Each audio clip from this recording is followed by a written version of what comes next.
Okay, before we can get to the Constitution and the battle between the Federalists and the Anti-Federalists, we first have to go back and look at America's first government, known as the Articles of Confederation. So we're going to talk about what we need to know so we can get to the cool stuff and the battle and the fight over the Constitution. So let's do a little quick history lesson. Of course, the American Revolution starts in 1774, and it's a result of the American colonists and their anger towards King George III and the British government, and the fact that they feel that their rights are being oppressed and that the British government is too powerful and too strong, and it's high time that the Americans became an independent nation, free to make their own decisions. So when we sit down to write this first government, that is very much in our minds. We want to avoid the problems that caused the American Revolution in the first place. We don't want another King George. We want to break up with this type of government, and when we write our own government, we want to avoid all the problems that got us here in the first place. So the Founding Fathers are definitely thinking about this as they're writing this new government, and it's important to understand that because the Articles are going to be an extremely weak government, which is going to lead to its downfall. It's only going to last about 6 years. So what do we know about the Articles of Confederation? It was created by the Second Continental Congress and essentially goes into effect in 1781. So what is a confederacy? Confederacy is the type of government where there's a union of independent states, and this is a very loosely organized union. So we declared our independence and we became the United States of America, but really as a nation, we didn't have an identity yet.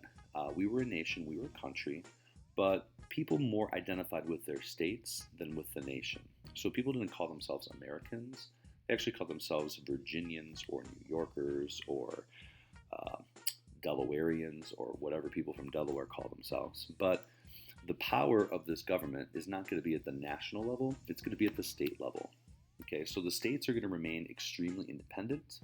The power and authority will exist within the states, not a national government. And that goes back to the idea that we want to avoid a powerful government that can take away our rights. So they purposely made the national government weak out of fear and put all the power in the hands of the states, where they were kind of used to having it that way. So the federal government, the national government, is going to be a weak government with extremely limited powers. So the idea is good, but the follow through and the execution is not going to be very good. So some more things we need to know about the government under the Articles of Confederation. Number one, there was only one branch of government. We talk about our three branches now. Well, under the Articles, there was only one branch. It was the legislative branch. Their job, of course, is to make laws. This is going to be a one-house legislature, which is different from our two-house legislature today. And in terms of representation, each state had one vote. So 13 states, 13 total votes, one vote per state.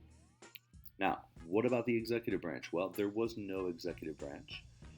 There was no presidents. There was no executive offices whatsoever under the Articles of Confederation, which isn't really surprising. But what is surprising, there was no judicial branch either. There was no Supreme Court. Again, the fear of the Founding Fathers was that if we create a government with all these positions and we have all this authority, then at some point they're going to abuse that authority. So we have no executive branch and no judicial branch. So with this government being created as such a weak national government, what are going to be some of the problems? Well, we mentioned it just a second ago, the whole legislative process. One state, one vote, extraordinarily unequal. Large states like New York and Virginia are going to have the same authority and power essentially as a state like Rhode Island. Great for Rhode Island, pretty terrible for New York and Virginia that had way more people and way more money and felt that they should have way more power in the voting process. So it's just an unequal balance that was never going to work. In terms of passing any laws through this Congress, you would need 9 out of 13 votes. So they purposefully increased it more than a simple majority. So 9 out of 13 states would have to agree to pass a law. That's going to slow things down as well, make things take longer to get through. It would encourage more compromises, though, but it's also going to slow the government down and make it ineffective. In order to amend or change the Articles of Confederation, all 13 states would have had to agree. If this were to be in effect today, it would be near impossible for all the states to agree on anything. The Articles created a government that was so weak it did not even have the power to tax. Remember, taxes were a big cause of the American Revolution, so they were afraid of giving the government too much power to tax. So they gave it no power to tax. That's not going to work because a government needs tax money to make the government function, to pay off the debts from the American Revolution. The national government would have to go to the states and ask for money. Again, that empowers the state over the national government, and that's going to make the government extraordinarily ineffective and also poor. Within the country, the states could actually print their own money. So you would have Virginian dollars and New York dollars and Pennsylvanian dollars. That made doing business in the United States really, really, really hard because if I'm in Pennsylvania selling something in New York right next door, how do I know what the Pennsylvania money is worth compared to the New York money? The states were also taxing each other, like import taxes and export taxes. It was hard and complex to do business and to make money work under this type of system. And also, the states could actually make treaties with foreign nations. So the state of New Jersey could make a treaty with the nation of France if they wanted to. Again, something that would never happen under the current government that we have with the Constitution. And one of the things that really showed the failure of the national government under the Articles of Confederation was an event called Shays' Rebellion. We're not going to go into too much detail with Shays' Rebellion, but essentially the government has no authority and Shays' Rebellion proves it. So all of these problems add up to a really big mess.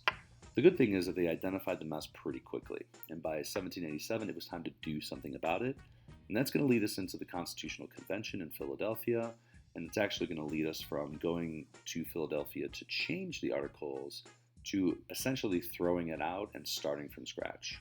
And that's what's going to bring us to the Constitution, and that's what's coming up next in class.